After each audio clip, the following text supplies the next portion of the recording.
Hello, everyone, and welcome back to Love the North. I'm your host, Michael Richardson, local author. You've heard me talk of my other books before, but my new project now, I'm working on transcribing my grandfather's experiences from his time in World War II. And that has led me to want to broaden my scope of observation, if you will. I really want to give back to the veteran community and all the first responders who serve us on a daily basis. So we've started this segment on Love the North called Beyond the Ranks, where we are talking to people who have served in either the military or any of the frontline services. One of the subjects that hits pretty hard in this segment of the population, of course, is PTSD, post-traumatic stress disorder. For those of you who aren't familiar with the term, it can strike anyone, of course, but of course, anybody that's putting their life on their line to serve is maybe more susceptible to it than others. It's a subject that remains questionable in coverage as far as actual health treatment that's available for it. There still seems to be a lot of stigma around the subject, and tonight we're just going to have a conversation. I'm joined by Mr. Ryan Hutton. He's with the local Sudbury Police Department. He's been around to see this sort of activity, and he's an advocate for mental health in the workplace. He represents a couple of different groups, All OK, as you'll see on his shirt, and Wounded Warriors. Ryan, thank you very much for being here tonight. Thanks for having me, Mike. If you want to give us maybe a quick or however you're comfortable history of your experience with the police department and things you've seen.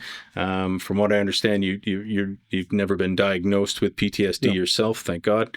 But let's get into it and hear what you're the expert. So hardly an expert, just a keen observer, and as you said, I've been around for a while. So growing up, my father was a police officer for 30 years with the OPP. He was in London, Ontario, one of the first members of the True Team in '76. Oh, wow. One of the Golden Riders on the Golden Helmet. Seen a lot of things in there. They lost a rider, was killed in one of their demonstrations. Jeez. And just some of his stories leading up to me deciding I wanted to be a police officer. Very impressionable. He rode a motorbike. He was a superhero, right? So, absolutely. It really wouldn't have mattered what happened in my life. I was probably always going to end up a police officer. And in fact, when I graduated or completed university, I really had no other plan, right? I went to university because that was the thing you did, but I was always going to be a police officer. So I started in, so he ended up going up north. He was in Sioux Lookout, then Kenora, then Vermilion Bay, then he retired in Dryden. Oh, wow. So I would go up every summer, and obviously the sites are a little bit different than London, Ontario. And I'd seen him go through some stuff while I was there. One moment that I'll never forget was him dumping all the alcohol in the sink while I'm sitting on the couch. And it wasn't until years later that he told me he came home from work one day and caught himself drinking 2 bottles of wine in the dark and realized that wasn't okay and dumped them. Wow. But that was years later. I was a police officer at that point when he told me about that. Still good for him for noticing that. That's some discipline. Yeah. But he would never admit. All right. So back then it was walk it off. You're okay. Just keep going. Push it down. Yep. Suck it up. You don't talk to a doctor. That's weak. You don't talk to your partner. Absolutely. That's also weak. They don't know. And you just went out. You partied hard. And you did whatever else you were going to do. He completely pushed himself into work and did all the things. I would never recommend that anybody with a 1-year-old is trying out for a brand new SWAT team. But those are decisions he made that were for a lot of different reasons, right? Right. Creating that cloud in his head, too busy doing too many things to be able to think about what's actually going on up there, right? Keep himself distracted. His first call ever, I remember him telling me, was it's graphic, but it was a motor vehicle collision on the 401, and the driver was decapitated. And he called his corporal, and his corporal said, "You got this." And it was at that point, after I got hired, that I realized he's probably had PTSD or something going on from day one on his own, right? And Absolutely. 30 years is a long time, right? So I got hired in Toronto in 2001. I worked there for 7 years, and you just didn't, you didn't say anything to anybody. Took about 5 years down there where you had been through enough stuff and proven yourself where you could stand up and say, this call didn't go right, or I think, we should have done this. But you had to earn that. Wow. When I came to Sudbury, it was like starting over again for a lot of different reasons, mainly because we were behind up here in all the things. I ended up in our drug unit very quick. It was very dynamic, always, but it was back to that. We don't talk about anything. We just deal with it. We would debrief, but we partied often. We partied Right. hard. I would tell stories to my then wife about what happened in the day. And ultimately, I think those stories are what ended our relationship. Really? I just don't think she could handle it. And I don't think I should have been telling them to her. Right. Well, So we have 2 kids, and these stories I'm telling are, exciting to me, but, what is other outlet do you have, though, right. at that point? They were just exciting. Like, it was new, and you're like, oh, I'm sharing this with my partner. Right. Right. She was a dispatcher at the time. So I'm like, she can handle this. In reality, she's seeing either being widowed or our 2 kids, not having a dad. Right. And I Right. wasn't seeing that. And she didn't communicate it with me, and I wasn't seeing the signs. As a result, I did my time there. When we split, I had to go back to the road just because I couldn't be a single dad and do drug work. And then ended up in our crime unit doing child abuse and child sex assault work. Is that where the catharsis hit? Yeah, yeah. There was a bit of hypervigilance with working in the drug work. I had done some UC work. I had done some undercover plays, and I started to not be able to go to the mall. If I was with my kids, I would be worried all the time that somebody would recognize me, and I always had a plan on how I was going to deal with it if somebody approached and said something. And I always knew it was going to be dynamic. And it wasn't until I started talking to Dr. Clausen about it, because it continued after I left the drug unit. And he said, well, why are you putting yourself through that? Why are you bringing your kids? Why are you having that plan? What are you worried about? And he said, trust that your training will serve you well, and you'll be able to react the way you need to. You don't have to, every time you go into a mall, have this, movie scenario set up where all these things are going to happen. And you definitely don't need to be telling your kids, if somebody ever comes up to us, run that way, don't look back, because you're not going to like what you see. And it was at that point that I realized, okay, this is not this is not normal, and this is not okay. No. So talking with him really served me well, and I was able to like bring all that down. And for a while, I just didn't go. COVID made it kind of easy, Right. and online shopping. As long as you know your size, you don't have to go anywhere. I can't stand going to the mall either, but not for the same reason. So the crime unit thing took me about 3 years to realize what was happening. And I became very vigilant and hypervigilant in a different way, where I felt that I had to warn everybody in my circle and extended circle of the risks that were out there. And it started to affect how many people wanted to be around us. Yeah, I can imagine. I was only going to be bringing forward negative stuff. And I didn't think it was an issue. I thought I was doing like a public service. That was your reality at the time. Right. Yeah. And I didn't want their kids to file to come across my desk and then feel responsibility for it. Yeah. And if I told them, that absolved me, because now if something happens, I did everything I could, right? I told you what you need to do, but in reality, 180,000 people in Sudbury, a few with rose-colored glasses on, and a few that, are just, able to be secure and feel okay. I just had to let that go. How did you end up letting go of something like that? So our service has a tenure system where you can only stay so long in a unit. So my time was 8 years. I probably should have left at 6. I would have stayed till 10, because you start to get judges and lawyers saying, you did really good on this file. You're one of the best child interviewers we've seen. Keep up the good work. And now you start to feel like You're making a difference. you're making a difference. You get a little bit of that nobody can do it better than you can, which is a scary mentality to get into.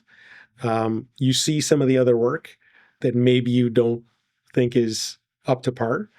And then you start to have that, well, I guess I need to keep damaging myself to make sure that I'm serving these kids who can't speak for themselves. Jesus. Right? And during all of this, what kind of resources were available to you for help? Were there programs in place at the time? Every organization has EAP. Okay. So that's your employee assistance program. Yeah. Recognizing that you need the help is harder sometimes. Acknowledging it and doing something about it is another step that's even harder. It kind of, compare it to, someone's got, a pain in their head, or, they're feeling a lump somewhere and they know it's probably cancer. But if they don't go to the doctor until the doctor doesn't say that's cancer, they don't have cancer. They don't have cancer. That's so right. If I can just manage what's happening and deal with it on my own, and I don't go talk to somebody, then I don't have anything, right? Right. Finding the people that you're okay to talk to, and looking back, I did a number of times, but not up front and, hey, I'm really struggling. I need some help here. It was just, hoping that they would see the signs, right? If I may, my wife had an incident a few years back. She was assaulted at work. She was diagnosed with PTSD. Couldn't leave the house for 8 months. And then it was, okay, let's make it to the patio today. Let's make it down the stairs, for over a year trying to do that. At first, I didn't believe it because the first couple of days after the incident, she was fine. And then something happened and triggered her, and we went down this path to try and get help at the time. Because they play those Let's Talk commercials on the radio all the time. So you phone that number only to find out that it's a 2.5 to 3 year waiting list before you can have that conversation. I'm hoping that first responders are a little bit so organizations like Wounded Warriors Canada are really good. They have resiliency programs. They have, weekends. They have programs for kids of parents that are dealing with stuff. Oh, good. There is a bit of a wait, I think. They have service dogs. There's a wait, but there's an outlet, right? The hard part is always admitting it, right? And then what's going to happen next? Like, where am I going to go? Has it come to pass that it's now swung the opposite way, that everybody has PTSD? Is it one of those situations yet? Is it heading in that direction? I think, because there's the potential. Sure. In that line of work, I wouldn't. Well, the stat is something crazy. Like the average person sees one traumatic incident potentially in a lifetime, maybe 3 that could cause PTSD, and a first responder sees 3 a day sometimes, and it's just compounded over the years of work. Wow. Right? So to say that everybody has PTSD, like even after all that, I don't, or I haven't been diagnosed with it. I've been, told I have a cumulative stress disorder in relation to the things I've seen and done. Right. I think like the interview side of it is vicarious trauma is what they refer to it as. And there's a whole different thing with that, right? To be able to continue to do it and know that what happened to them isn't their fault, right? Or is not your fault. And you're just doing what you can to help, Yeah. right? Which was huge, right? But the kind of the side to it is, and we kind of briefly talked about it before the interview, is everybody's different. Yeah. Everybody has different makeups. Our brains are all different. There's no test, no training, no anything that any organization that I know of does to see how you're going to handle a traumatic situation and what the aftermath is, because it could be a week later. It could not be till you see that same thing again. Absolutely. Right? So the proactive side of it would be, okay, we're going to put people through a program, but can you imagine now you own everybody that's going through that, and if somebody ends up with PTSD at a pre-screening to be, even decided whether or not they're going to be a police officer, and now they're saying, I have PTSD from this video screen that you had, that you showed me this, horrific car accident. Yeah. And now, they're not going to be a candidate, and now you have to pay for them to go off, right? Good point. So the my hope is, and with all the stuff I do in the raising awareness of mental health and mental health and policing and with first responders and the military, is we just need to teach people to get ahead of it and how to create a resiliency plan, right? Because it's different for everybody. Absolutely. But if you're waiting, I'll give you an example. Like most organizations have a baseline test. Right. You get hired. You may see a doctor after the police college, and then that's it. Now you're going to go 29 and a half years without anybody talking to you and you being forced to talk to anybody. Yeah. So my recent push was that anybody that's going to a crime unit is they have a baseline test going in, right? Anybody that's going into those units, whether it's domestic violence or child abuse, or it could be dealing with a homicide or an aggravated assault like your wife suffered, they're going to have a different opinion on a case that comes forward to them. So your wife becomes a police officer and, her first time going to an aggravated assault may trigger her, right? Yeah. But if she has a resiliency plan in place on how to do that, then maybe she's not gone for a year, maybe she's gone for 2 weeks. Maybe she just needs to be off. But, the PTSD diagnosis and what we've all learned from that through the military is that's where it came from. But when a member comes back from a tour, they go to the base and they don't do anything until they're ready. Right. They might not even do basic stuff around the base.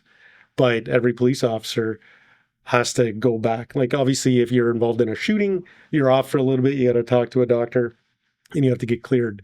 But if you've gone to a car accident and it's a fatality and the next day you got to come to work, you don't get that time to decompress. Jesus. And when manpower is the way it is across the board, your sergeants and your staffs are saying, we're minimum complement. Yeah. We need nobody you. Books sick. Yeah.